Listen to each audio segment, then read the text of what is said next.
Okay, good morning students. അടുത്ത നമുക്ക് പറയാനുള്ളത് working of world wide web. World wide web എന്താണ് നമ്മൾ പറഞ്ഞു. വേൾഡ് വൈഡ് വെബ് എന്ന് പറഞ്ഞാൽ എന്താണ്?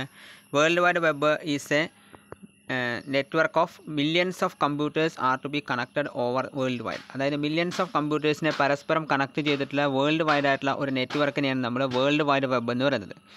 It is a global millions of network of computers that are to be connected globally. Globally connect ചെയ്തിട്ടുള്ള നെറ്റ്വർക്ക് ഓഫ് കമ്പ്യൂട്ടേഴ്സിനെ നമ്മൾ എന്ത് പറയുന്നത് വേൾഡ് വൈഡ് വെബ് എന്നതുകൊണ്ട് സൂചിപ്പിക്കുന്നത്. ആ വേൾഡ് വൈഡ് വെബിൻ്റെ വർക്കിംഗ് എന്താണെന്നാണ് നമ്മളിപ്പോൾ പറയുന്നത്. A user enters the uniform resource locator of the web page in the address bar of the web browser. Web ബ്രൗസറിൻ്റെ അഡ്രസ് ബാറിൽ ആദ്യം യൂണിഫോം റിസോഴ്സ് ലൊക്കേറ്റർ എൻ്റർ ചെയ്യണം. ഫസ്റ്റ് സ്റ്റെപ്പ് എന്ന് പറയുന്നത് എങ്ങനെയാണെന്ന് വെച്ചാൽ user enters the URL of the web page. Web പേജിൻ്റെ uniform resource locator എന്താണെന്ന് ആദ്യം എൻ്റർ ചെയ്യുക. അത് വെബ് ബ്രൗസറിൻ്റെ അഡ്രസ് ബാറിൽ അത് കാണും. നെക്സ്റ്റ് എന്ന് പറയുന്നത് the web browser request the domain name. അതിനുശേഷം വെബ് ബ്രൗസർ ഡൊമൈൻ നെയിമിന് റിക്വസ്റ്റ് ചെയ്യും. എക്സാമ്പിൾ പറയുകയാണെങ്കിൽ www.yahoo.com, www.google.com എക്സെട്ര. ഇതിനൊക്കെയാണ് നമ്മൾ ഡൊമൈൻ നെയിം എന്ന് പറയുന്നത്. അതിനുശേഷം എന്താണ്?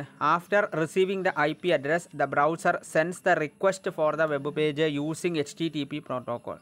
IP അഡ്രസ്സ് റിസീവ് ചെയ്ത് കഴിഞ്ഞാൽ ബ്രൗസർ വെബ് പേജിന് റിക്വസ്റ്റ് കൊടുക്കും. HTTP പ്രോട്ടോക്കോൾ ഉപയോഗിച്ച് അല്ലെങ്കിൽ ഹൈപ്പർ ടെക്സ്റ്റ് ട്രാൻസ്ഫർ പ്രോട്ടോക്കോൾ ഉപയോഗിച്ചിട്ട് വെബ് പേജിന് റിക്വസ്റ്റ് ബ്രൗസർ കൊടുക്കും. After receiving the IP address the browser sends the request for the web page using HTTP protocol. അതായത് ഹൈപ്പർ ടെക്സ്റ്റ് ട്രാൻസ്ഫർ പ്രോട്ടോക്കോൾ ഉപയോഗിച്ചുകൊണ്ട് web പേജിൻ്റെ request എന്നുള്ളത് browser കൊടുക്കും. Next web server receives the request and return the requested file to the web browser. അതിനുശേഷം web server എന്നുള്ളത് request സ്വീകരിക്കുകയും request ചെയ്യപ്പെട്ടുള്ള ഫയലിനെ ബ്രൗസർക്ക് റിട്ടേൺ ചെയ്ത് കൊടുക്കുകയും ചെയ്യും.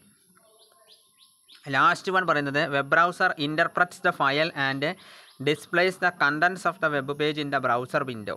അതിനുശേഷം വെബ് ബ്രൗസർ ഫയലിനെ ഇൻ്റർപ്രറ്റ് ചെയ്യുകയും വെബ് പേജിലെ കണ്ടൻസുകൾ വെബ് ബ്രൗസർ വിൻഡോയിൽ ഡിസ്പ്ലേ ചെയ്യുകയും ചെയ്യും. ആദ്യം എന്ന് പറഞ്ഞാൽ എങ്ങനെയായിരുന്നു? User enters the uniform resource locator of the web page in the address bar of the web browser. Web ബ്രൗസറിൻ്റെ അഡ്രസ് ബാറിൽ ആദ്യം വെബ് പേജിൻ്റെ യൂണിഫോം റിസോഴ്സ് ലൊക്കേറ്റർ എൻ്റർ ചെയ്യുക എന്നുള്ളതാണ്. അപ്പോൾ എന്താണ് യൂണിഫോം റിസോഴ്സ് ലൊക്കേറ്റർ എന്ന് പറഞ്ഞാൽ എന്താണ്?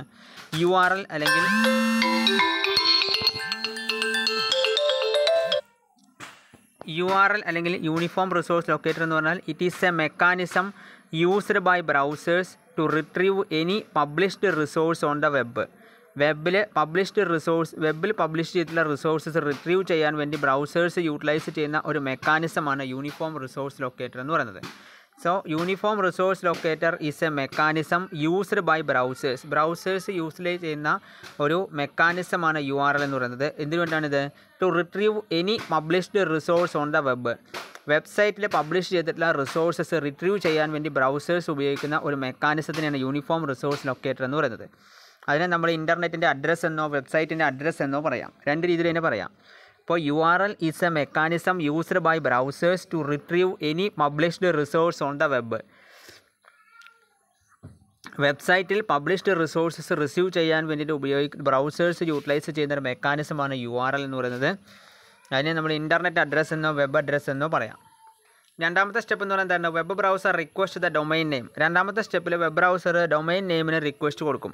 ഡൊമൈൻ നെയിം എന്ന് പറഞ്ഞാൽ എന്താണ്? Domain name is an identification string that defines the real administrative autonomy authority or control within the internet. Domain names are used in various networking contexts and for application specific naming and addressing purposes.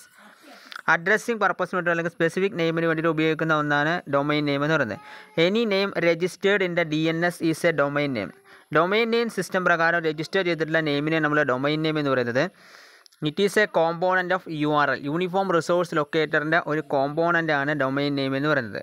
So all domain names have a suffix of .com, .net, .org etcetera. എല്ലാ domain നെയിമുകൾക്കും ഒരു suffix ഉണ്ടാവും. .com, .net, .org, .in എന്നൊക്കെയാണ് അതിന് പറയുക. So domain name എന്ന് പറഞ്ഞാൽ it is N identification string that defines the real of administrative autonomy authority or control within the internet. Domain names are used in various networking contexts and for application specific naming and addressing purposes. ആപ്ലിക്കേഷന് specific പേര് name കൊടുക്കാനും addressing പർപ്പസിന് വേണ്ടിയിട്ടാണ് networking കോൺടെക്സ്റ്റുകളിലെ domain നെയിംസുകൾ utilise ചെയ്യുന്നത്. Any name registered in the DNS domain name system പ്രകാരം register ചെയ്യപ്പെട്ടുള്ള പേരുകളെ നമുക്ക് ഡൊമൈൻ നെയിം എന്ന് പറയാം. It is a component of URL uniform resource ലൊക്കേറ്ററിൻ്റെ ഒരു കോമ്പോണൻ്റാണ് ഡൊമൈൻ നെയിം എന്ന് പറയുന്നത്. എല്ലാ ഡൊമൈൻ നെയിമുകളും അവസാനിക്കുന്നത് ഏതെങ്കിലും രീതിയിലുള്ള സഫിക്സ് കൊണ്ടായിരിക്കും. സഫിക്സ് എന്ന് പറഞ്ഞാൽ .com, .in, .net, .in, .org എന്നിവയൊക്കെയാണ് ഡൊമൈൻ നെയിമുകൾ എന്ന് പറയുന്നത്. ഇനി നെക്സ്റ്റ് എന്താ പറഞ്ഞു കഴിഞ്ഞാൽ after receiving the IP address. IP address എന്ന് പറഞ്ഞാൽ എന്താണ്? IP അഡ്രസ് എന്ന് പറഞ്ഞാൽ it is a unique address that identify a device on the internet or a local network. ഇൻ്റർനെറ്റിലുള്ള ഡിവൈസിനെയോ അല്ലെങ്കിൽ ലോക്കൽ നെറ്റ്വർക്കിനെയോ ഐഡൻറ്റിഫൈ ചെയ്യുന്ന ഒരു യുണീക്ക് അഡ്രസ്സിനെയാണ് നമ്മൾ IP അഡ്രസ് എന്ന് പറയുന്നത്. IP എന്ന് പറഞ്ഞാൽ ഇൻ്റർനെറ്റ് പ്രോട്ടോക്കോൾ എന്നർത്ഥം. It is the set of rules governing the format of data send by internet or local network. ഇൻ്റർനെറ്റിലൂടെ ലോക്കൽ നെറ്റ്വർക്കിൽ കൂടെയോ സെൻഡ് ചെയ്തിട്ടുള്ള ഡാറ്റയുടെ ഫോർമാറ്റ് സൂചിപ്പിക്കുന്ന സെറ്റ് ഓഫ് റൂളാണ് IP അഡ്രസ് എന്നതുകൊണ്ട് സൂചിപ്പിക്കുന്നത്. അപ്പോൾ നെക്സ്റ്റ് എന്ത് ചെയ്യുക വെച്ചാൽ after receiving the IP address the browser sends the request for the web page. Web പേജിൻ്റെ റിക്വസ്റ്റ് സെൻഡ് ചെയ്യുകയും using HTTP protocol hypertext transfer protocol ഉപയോഗിച്ച് വെബ് പേജിൻ്റെ റിക്വസ്റ്റ് സെൻഡ് ചെയ്യുകയും ചെയ്യും. നാലാമത് പറയുന്നത് web server receive the request and return the requested file to the web server അല്ല web browser. Web server എന്ന് പറഞ്ഞപ്പോൾ എന്താണ്? Web server is a computer that runs website run ചെയ്യുന്ന കമ്പ്യൂട്ടറിനെയാണ് നമ്മൾ വെബ് സെർവർ എന്ന് പറയുന്നത്. It is a computer program that distribute the web page as they are requisition. The basic objective of the web server is to store, process and deliver web pages to the users. യൂസേഴ്സിന് വേണ്ട web പേജുകൾ deliver ചെയ്യുക, store ചെയ്യുക, process ചെയ്യുക എന്നീ ഒബ്ജക്റ്റോടുകൂടി പ്രവർത്തിക്കുന്ന computer സിസ്റ്റമാണ് web server എന്ന് പറയുന്നത്. അതിന് എക്സാമ്പിളാണ് Apache HTTP server, jigsaw server, NGINX, light speed എന്നിവയൊക്കെ അതിൻ്റെ എക്സാമ്പിളായിട്ട് നമുക്ക് പറയാം. അതേപോലെ തന്നെ വെബ് ബ്രൗസർ എന്ന് പറഞ്ഞപ്പോൾ എന്താണ്? വെബ് ബ്രൗസർ എന്ന് പറഞ്ഞാൽ it is N application software for accessing world wide web. World wide web accessing ചെയ്യുന്നതിനുള്ള ഒരു ആപ്ലിക്കേഷൻ സോഫ്റ്റ്വെയർ ആണ് വെബ് ബ്രൗസർ എന്ന് പറയുന്നത്. അതിൻ്റെ എക്സാമ്പിൾ പറയുകയാണെങ്കിൽ internet explorer, Google Chrome, Mozilla Firefox, apple safari എന്നിവയൊക്കെ അതിൻ്റെ എക്സാമ്പിളായിട്ട് നമുക്ക് പറയാം. അപ്പോൾ അടുത്ത സ്റ്റെപ്പിൽ എന്താ ചെയ്യുന്നത് വെച്ചാൽ വെബ് സെർവർ റിക്വസ്റ്റിനെ റിസീവ് ചെയ്യുകയും അത് റിക്വസ്റ്റ് ചെയ്യപ്പെട്ടുള്ള ഫയൽ ഏതാണെന്ന് വെബ് ബ്രൗസറിന് റിട്ടേൺ ചെയ്യുകയും ചെയ്യും. ലാസ്റ്റ് സ്റ്റെപ്പിൽ web browser interprets the file and displays the contents of the web page in the browser window. Web browser ഫയലിനെ ഇൻ്റർപ്രറ്റ് ചെയ്യുകയും വെബ് പേജിലെ കണ്ടൻറ്റുകളെ ബ്രൗസർ വിൻഡോയിൽ ഡിസ്പ്ലേ ചെയ്യുകയും ചെയ്യും. അപ്പോൾ എങ്ങനെയൊക്കെയാണ് വെബ്സൈറ്റിൻ്റെ വർക്കിംഗ് എന്ന് പറഞ്ഞാൽ ഫസ്റ്റ് സ്റ്റെപ്പ് എന്നുള്ളത് ആദ്യം വെബ് പേജിൻ്റെ യൂണിഫോം റിസോഴ്സ് ലൊക്കേറ്റർ എൻ്റർ ചെയ്യുന്ന സമയത്ത് ഓട്ടോമാറ്റിക്കലി വെബ് ബ്രൗസറിൻ്റെ അഡ്രസ് ബാറിൽ അത് കാണും. നെക്സ്റ്റ് വെബ് ബ്രൗസർ എന്ത് ചെയ്യും? ഡൊമൈൻ നെയിമിന് റിക്വസ്റ്റ് ചെയ്യും. അപ്പോൾ ആ ഡൊമൈൻ നെയിം നമ്മൾ പ്രൊവൈഡ് ചെയ്യുക. ചിലപ്പോൾ ഓട്ടോമാറ്റിക്കലി വരും. www.yahoo.com, www.google.com, കേരള PSC അങ്ങനെ ഓരോന്നിനും ഉണ്ടാവും. പിന്നെ അതിനുശേഷം after receiving the IP address receive ചെയ്ത് കഴിഞ്ഞാൽ ബ്രൗസർ IP അഡ്രസ്സ് എന്ന് പറയുന്നത് യുണീക്ക് അഡ്രസ്സിനെയാണ് IP അഡ്രസ്സ് എന്ന് പറയുന്നത്. ലോക്കൽ ഇൻ്റർനെറ്റിനെയോ അല്ലെങ്കിൽ ലോക്കൽ നെറ്റ്വർക്കിലെയോ ഒരു ഡിവൈസിൻ്റെ യുണീക്ക് അഡ്രസ്സിനെയാണ് നമ്മൾ IP അഡ്രസ്സ് എന്ന് പറയുന്നത്.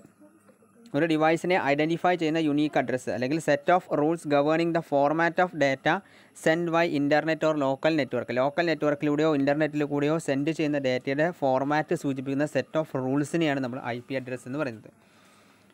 അതിനുശേഷം HTTP പ്രോട്ടോക്കോൾ ഉപയോഗിച്ചിട്ടാണ് IP address web page request കൊടുക്കുന്നത്. അപ്പോൾ HTTP പ്രോട്ടോക്കോൾ എന്ന് പറഞ്ഞു കഴിഞ്ഞാൽ it was design for communication between web browser and web server. Web ബ്രൗസറും വെബ് സെർവറും തമ്മിൽ കമ്മ്യൂണിക്കേറ്റ് ചെയ്യാൻ വേണ്ടിയിട്ട് ഉപയോഗിക്കാൻ വേണ്ടി ഡിസൈൻ ചെയ്തിട്ടുള്ള ഒരു പ്രോട്ടോക്കോളാണ് HTTP പ്രോട്ടോക്കോൾ എന്ന് പറയുന്നത്. HTML എന്നുള്ള ലാംഗ്വേജിൽ ടൈപ്പ് ചെയ്തിട്ടുള്ള പേജുകളെ റിട്രീവ് ചെയ്യാനും സെൻഡ് ചെയ്യാനൊക്കെ ഉപയോഗിക്കുന്ന ഒരു പ്രോട്ടോക്കോൾസാണ് HTTP പ്രോട്ടോക്കോൾ എന്ന് പറയുന്നത്. നെക്സ്റ്റ് സ്റ്റെപ്പ് എന്ന് പറയുന്നത് web server receives the request and return the requested file to the web browser. Request receive ചെയ്ത് കഴിഞ്ഞാൽ ആ റിസീവിനെ ചെയ്ത റിക്വസ്റ്റിനനുസരിച്ചിട്ട് ബ്രൗസർക്ക് ഫയൽ റിട്ടേൺ ചെയ്യുകയും ബ്രൗസർ ഈ ഫയൽ ഇൻ്റർപ്രറ്റ് ചെയ്യുകയും ഡോക്യുമെൻറ്റ്സ് ബ്രൗസറിൻ്റെ വിൻഡോയിൽ വെബ് പേജിൽ കണ്ടൻറ്റായിട്ട് ഡിസ്പ്ലേ ചെയ്യുകയും ചെയ്യും. നെക്സ്റ്റ് പറയുന്നത് ബെനഫിറ്റ്സ് ഓഫ് VoIP അല്ലെങ്കിൽ voice over internet protocol. Voice over internet പ്രോട്ടോക്കോളിൻ്റെ ബെനിഫിറ്റ് എന്താണ്? ഫസ്റ്റ് വൺ പറയുന്നത് ലോ കോസ്റ്റ്. ചിലവ് കുറവാണെന്നുള്ളതാണ് ആദ്യത്തെ ഒരു ബെനിഫിറ്റ് എന്ന് പറയുന്നത്. ലോ കോസ്റ്റ് അല്ലെങ്കിൽ ചിലവ് കുറവാണ്. രണ്ടാമത്തേത് പറയുന്നത് eliminating the phone lines. Phone ലൈനിൻ്റെ എലിമിനേറ്റ് ചെയ്യുന്നുണ്ട്, അല്ലെങ്കിൽ ഫോൺ ലൈനുകൾ വേണ്ടി വരുന്നില്ല. റെഗുലർ ഫോൺ ലൈനുകൾ അവിടെ ആവശ്യമായിട്ട് വരുന്നില്ല, അതിനെ എലിമിനേറ്റ് ചെയ്യുന്നു. അല്ലെങ്കിൽ വോയിസ് ഓവർ ഇൻ്റർനെറ്റ് പ്രോട്ടോക്കോൾ മുഖാന്തരം ഫോൺ ലൈനിനെ എലിമിനേറ്റ് ചെയ്യുന്നു എന്നുള്ളതാണ് മറ്റൊരു ബെനിഫിറ്റായിട്ട് പറയുന്നത്. മൂന്നാമത് പറയുന്നത് ഇൻക്രീസ്ഡ് ഫങ്ഷണാലിറ്റി ആൻഡ് റിലയബിലിറ്റി. ഫങ്ഷണാലിറ്റിയും റിലയബിലിറ്റിയും ഇൻക്രീസ് ചെയ്യുന്നു എന്നുള്ളതും വോയിസ് ഓവർ ഇൻ്റർനെറ്റ് പ്രോട്ടോക്കോളിൻ്റെ ഒരു പ്രത്യേകതയാണ്. വോയിസ് ഓവർ ഇൻ്റർനെറ്റ് പ്രോട്ടോക്കോളിൽ കൂടെ നമുക്ക് അതിൻ്റെ ഫങ്ഷണാലിറ്റി അല്ലെങ്കിൽ വോയിപ്പിൻ്റെ ഫങ്ഷണാലിറ്റിയും അതുപോലെ തന്നെ റിലയബിലിറ്റിയും ഇൻക്രീസ് ചെയ്യുന്നുണ്ട്. അതായത് പ്രവർത്തനത്തിന് കൂടുതൽ റിലയബിലിറ്റിയും ഫങ്ഷണാലിറ്റിയും പ്രൊവൈഡ് ചെയ്യുന്നുണ്ട്. നെക്സ്റ്റ് പറയുന്നത് eliminating long distance charges. Long distance ചാർജുകളെ എലിമിനേറ്റ് ചെയ്യാൻ കഴിയുന്നു എന്നുള്ളതും വോയിസ് ഓവർ ഇൻ്റർനെറ്റ് പ്രോട്ടോക്കോളിൻ്റെ ഒരു ബെനിഫിറ്റാണ്. ലോങ് ഡിസ്റ്റൻസ് ചാർജുകൾ എലിമിനേറ്റ് ചെയ്യാൻ കഴിയുന്നു. Next number portability. Number port ചെയ്യാൻ കഴിയും. ലാസ്റ്റ് പറയുന്നത് കമ്പ്യൂട്ടർ ടെലഫോണി ഇൻ്റഗ്രേഷൻ. കമ്പ്യൂട്ടറും ടെലഫോണുമായിട്ട് ഇൻ്റഗ്രേറ്റ് ചെയ്തുകൊണ്ട് പ്രവർത്തിക്കുന്ന ഒരു സിസ്റ്റമാണ്. അതാണ് വോയിസ് ഓവർ ഇൻ്റർനെറ്റ് പ്രോട്ടോക്കോളിൻ്റെ ബെനിഫിറ്റ് എന്ന് പറയുന്നത്. ആദ്യത്തെ പറയുന്നത് ലോ കോസ്റ്റ്, ചിലവ് കുറവാണ്. രണ്ടാമത്തെ പറയുന്നത് എലിമിനേറ്റിംഗ് ഫോൺ ലൈൻസ്. ഫോൺ ലൈനുകളെ എലിമിനേറ്റ് ചെയ്യുന്നുണ്ട്. ലാൻഡ് ലൈനുകൾ അതുപോലെ ഫോൺ ലൈനുകളൊന്നും ഇല്ലാതെ നമുക്ക് വോയിസുകൾ ട്രാൻസ്മിറ്റ് ചെയ്യാൻ കഴിയും. Increased functionality and reliability. ഫങ്ഷണാലിറ്റിയും റിലയബിലിറ്റിയും ഇൻക്രീസ് ചെയ്യാൻ കഴിയുന്നു. ലോങ് ഡിസ്റ്റൻസ് ചാർജുകളെ എലിമിനേറ്റ് ചെയ്യാൻ കഴിയുന്നു. നമ്പർ പോർട്ടബിലിറ്റി ഉണ്ട്. Computer telephony integration. കമ്പ്യൂട്ടറും ടെലഫോണുമായിട്ട് ഇൻ്റഗ്രേറ്റ് ചെയ്ത് പ്രവർത്തിക്കാൻ കഴിയുന്നു എന്നുള്ളതും വോയിസ് ഓവർ ഇൻ്റർനെറ്റ് പ്രോട്ടോക്കോളിൻ്റെ ബെനിഫിറ്റാണ്. ഇനി ഒരു കാര്യം കൂടി നമ്മൾ ഇന്നത്തെ ക്ലാസ്സിൽ പറയുന്നുണ്ട്. അഡ്വാൻറ്റേജസ് ഓഫ് ഇൻട്രാനെറ്റ് അല്ലെങ്കിൽ ഇൻട്രാനെറ്റ് ടെക്നോളജിയുടെ നേട്ടങ്ങൾ എന്തൊക്കെയാണെന്ന് പറയുന്നത്. ഇൻട്രാനെറ്റ് എന്ന് പറഞ്ഞാൽ it is a private network അല്ലെങ്കിൽ internal network of an organization within the organisation and organisation with its employees. ഓർഗനൈസേഷനും അതിൻ്റെ എംപ്ലോയീസും തമ്മിൽ പ്രവർത്തിക്കുന്ന ഒരു ഇൻറ്റേർണൽ നെറ്റ്വർക്കാണ് ഇൻട്രാനെറ്റ് എന്ന് പറയുന്നത്. അതിൻ്റെ അഡ്വാൻറ്റേജസ് എന്തൊക്കെയാണെന്ന് നോക്കാം. ഫസ്റ്റ് വൺ പറയുന്നത് ഈസ് ഓഫ് യൂസ്. യൂട്ടിലൈസ് ചെയ്യാൻ വളരെ ഈസിയാണെന്നുള്ളതാണ് ആദ്യത്തെ ഒരു അഡ്വാൻറ്റേജ് ആയിട്ട് പറയുന്നത്. Publishing is. ഇൻട്രാനെറ്റിൽ കൂടെ നമുക്ക് ഇൻഫർമേഷൻ പബ്ലിഷ് ചെയ്യാൻ വളരെ ഈസിയാണ്. Low cost. ചിലവ് കുറവാണെന്നുള്ളതാണ് മറ്റൊരു പ്രധാനപ്പെട്ട നേട്ടം. നാലാമത്തേത് ലോ മെയിൻ്റനൻസ്. മെയിൻ്റനൻസ് വളരെ കുറച്ച് മാത്രം മതി. ലോ മെയിൻ്റനൻസ് ആവശ്യമുള്ളൂ. അഞ്ചാമത്തേത് ഈസി സോഫ്റ്റ്വെയർ ഡിസ്ട്രിബ്യൂഷൻ. ഈസി ആയിട്ട് നമുക്ക് സോഫ്റ്റ്വെയർ ഡിസ്ട്രിബ്യൂട്ട് ചെയ്യാൻ കഴിയുമെന്നുള്ളതും ഇൻട്രാനെറ്റിൻ്റെ ഒരു അഡ്വാൻറ്റേജാണ്. ഒന്ന് പറയുന്നത് ഈസ് ഓഫ് യൂസ്, രണ്ടാമത്തേത് പബ്ലിഷിംഗ് ഈസ്, മൂന്നാമത്തേത് ലോ കോസ്റ്റ്, നാലാമത്തേത് ലോ മെയിൻ്റനൻസ്, അഞ്ചാമത്തേത് ഈസി സോഫ്റ്റ്വെയർ ഡിസ്ട്രിബ്യൂഷൻ. യൂട്ടിലൈസ് ചെയ്യാൻ ഈസിയാണ്, പബ്ലിഷ് ചെയ്യാൻ ഈസിയാണ്, ലോ കോസ്റ്റ് ചിലവ് കുറവാണ്, ലോ മെയിൻ്റനൻസ് കുറച്ച് മതി, സോഫ്റ്റ്വെയർ ഡിസ്ട്രിബ്യൂഷൻ എന്നുള്ളതും ഈസിയാണ്. അപ്പോൾ ഇത്രയും കാര്യങ്ങളാണ് ഇൻട്രാനെറ്റിൻ്റെ അഡ്വാൻറ്റേജസുകളായിട്ട് പറയുന്നത്. Ease of use, publishing ease, low cost, low maintenance, easy software distribution. അപ്പോൾ നമ്മൾ ഇന്നത്തെ ക്ലാസ്സിൽ 3 കാര്യങ്ങളാണ് പറഞ്ഞത്. ഒന്ന് വേൾഡ് വൈഡ് വെബിൻ്റെ വർക്കിംഗ്, പിന്നെ അതേപോലെ തന്നെ ഇൻട്രാനെറ്റിൻ്റെ അഡ്വാൻറ്റേജസ്, പിന്നെ അതേപോലെ വോയിസ് ഓവർ ഇൻ്റർനെറ്റ് പ്രോട്ടോക്കോളിൻ്റെ ബെനിഫിറ്റ്. അപ്പോൾ എല്ലാവരും ഈ ഭാഗത്തിൻ്റെ വീഡിയോ ത്രൂ ഔട്ട് കാണുക. Okay, thank you.